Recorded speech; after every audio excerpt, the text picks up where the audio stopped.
What's going on? Welcome back to the huddle. It has been a while. Yes, if you are new to the channel, I documented my team progress in the 2017 and 2018 season here on YouTube. It was awesome to finish at 600th back then in 2018, but after a year off in 2019, I'm keen to get back into Supercoach again. And yes, this video does look a lot different to my past videos where I used graphics, but unfortunately, I don't have time, but I wanted to get the conversation started. There's still 23 days from time of recording this until the season kicks off. But first of all, get down in the comments section and let me know what is your goal for this season. It's always good to crack a personal best. Maybe it's the top 1,000, maybe top 100, maybe top 10k, or maybe just an improvement, so let me know down in the comment section. If you're not already, hit that subscribe button, drop a like on the video. I'll be bringing out a round 1 team as well, and let me know in the comment section if you want to see any other pre-season videos, maybe an updated team as we get closer to the start of the season. But whether you're new or returning, it's good to be back. What I'm going to do is I'm going to go through my team, and again, Team List Tuesday could change things enormously, especially with cheapies, but let's just get into it now. In the hooking position there, I've got Apasai, Coruscant, and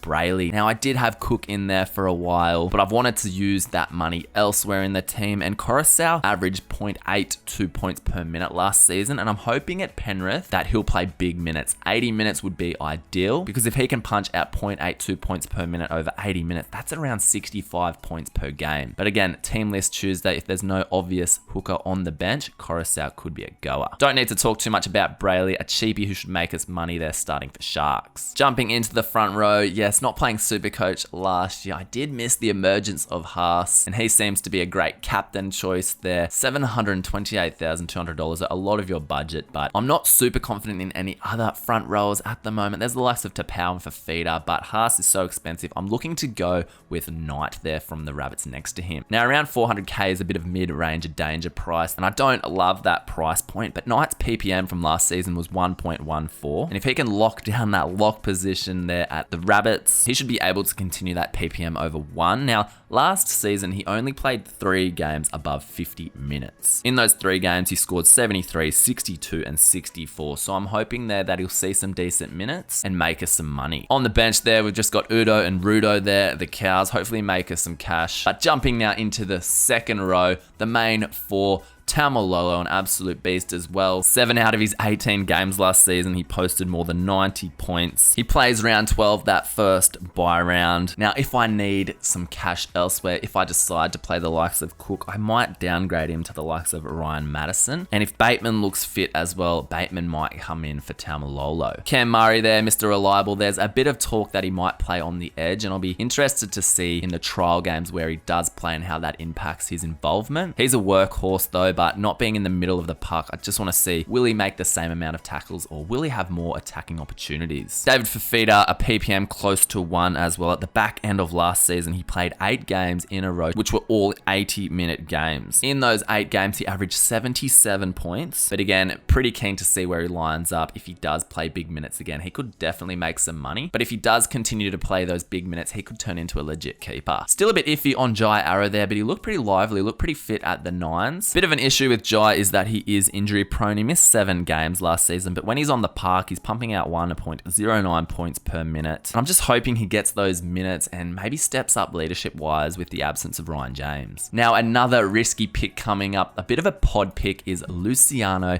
Lalua. Now, Lucy, again, it's that awkward mid-ranger 400k price there, but I am intrigued by the opening draw. He's got the Dragons first up, his old club, so he might be fired up. He might just want to go out there and go gangbusters against his old club. And even after the Dragons, the 4 games after that are good fixtures as well. Now, Lucy only averaged 41 minutes per game last season, but he has such a great PPM of 1.13 that if it's true, because he was quoted saying he's lost some weight, he's talked to Madge about him being able to play bigger minutes if needed. So if he can even play the likes of 50 to 60 minutes, he could make some great coin, because last season in the 4 games, he only played 4 games above 60 minutes and he pumped out 60, 85, 57, and 65 points. Again, it's a bit bit risky for Leilua not knowing the minutes he's going to play, but it looks likely that he will play a few more minutes. I hope he does because he could make some cash if that is true. And you can see there B-Mag at 221 again for Sharks. Another cow hoping to make money. Might be a bit of a slow burner, but again, Team List Tuesday could change that up a bit. All right, jumping now into the halfback position. I've got Moses and Johnson. I have had Milford in there. That hamstring concern put me off him a little bit. I would love to go with the likes of Cleary, but Cleary has a bit of a tough opening fixture, although that might not even deter him from scoring well. But Moses' opening fixture is just ridiculous. They've got the Dogs and Titans first up, and he's a bit cheaper than the likes of Cleary, so it frees up a little bit of cash. And Sean Johnson, the roller coaster, don't need to talk about him too much. Not the nicest opening 2 games, but then the 3rd and 4th round, it looked pretty nice. Now, on the bench here, I've got Walters. Now, Walters looked pretty good at the 9s. Again, not sure how many minutes, if he'll be named, etc. So that's a wait and see. And Penrith's Luai there seems to complement Cleary pretty well. I'm just hoping he makes some cash. Now, he's not rock bottom dollar there, so it's a little bit of an awkward price, but still pretty cheap. Now, you'll notice the absent player from my halves is George Williams, a very popular pick there coming over from England. Again, he's a bit awkwardly priced, but if I do free up the cash, I'm going to watch him in the trials. He could definitely come into my team come round 1. Let's have a quick look at the centers. Now, I usually pack my centers with cheapies to start the season, but again, that just depends how many we get. But I'm very tempted to start the season off with a more gun center, either Fergo from Para or Croker from the Raiders, because Para and the Raiders fixtures are just so good to start the season. At the moment, I've got Fergo in my team. Just watching him play, he just brings the ball back so strong. He's got such a high energy rate. Last season, he averaged 29 points just in base per game. He averaged 54 points per game, but he has a CV, a coefficient of variation of 91%. That is outrageously inconsistent, just showing how spread out his scores are. But with those opening fixtures, I just thought it would be nice to load up a little bit with Moses and Fergo, load up on a couple of Para players. But again, this is a big punt as I might end up just downgrading him and investing in the engine room, maybe upgrading a second rower or a front rower for more reliable points. But joining Fergo at the moment in the team is Lomax, Sailor, and Best. Lomax there, fullback, goal kicking. Dragons have an okay opening run of fixtures, a bit awkwardly priced, but still pretty cheap, hoping he can make some money. Sailor looked lively at the 9s, and yes, I am talking a little bit about the 9s, even though that's such a different dynamic, but he looked okay. I'm not even sure though he's going to get a start, but he's just a cheapie in there to hopefully make money. And Best there at the Knights played 3 games at the end of the 2019 season. He scored a try in one of those, so again, he is just a bit of a cash cow. Now on the bench there, 3 cash cows who might not even start. This might be unrealistic as you can't have 3 MPRs on your bench, but they're cheapies in there for the moment. And looking now at our fullbacks now, I love going with Turbo and Teddy to start the season. Just get the guns in there, set and forget. Don't even have to worry about it. Chuck the armband on them in a nice matchup, but it's too hard at the moment to ignore Pappenhausen with his stats from last year when playing fullback. He busted out an 87, a 71, a 108, a 123, a 98, and an 85 when playing fullback. Now, I'm not sure he'll be able to sustain those numbers, but if he does, you're saving over 200,000 by locking in Pappenhausen over Teddy or Turbo. Come the end of the season, though, he'll probably turn into Teddy and Turbo, but again, you never know how he's going to go week in, week out. And joining him as well, we're going with another cheaper option. We're going with Kalen Ponga. Now, he should just be playing fullback now. Hopefully, he's got goal kicking. I know Lino kicks a little bit there, but if he's looking likely to have that goal kicking responsibility, I'm looking to lock in Kalen Ponga, and hopefully he'll make some money. Maybe the likes of Turbo and Teddy will drop as they're at such a high price, and I'm hoping that might even turn into a straight swap, but you never know with Supercoach. So again, that's just a quick look at my first draft. Let me know in the comments section what you think. Post your team, and if you're not already, get subscribed, drop a like on the video. Let me know if there's any videos you want me to make, whether you want me to look at a couple of players to compare a position, or maybe just an updated draft video every couple of weeks. So there's just over 3 more weeks to go. Drop down in the comments, say good day, and I'll catch you soon.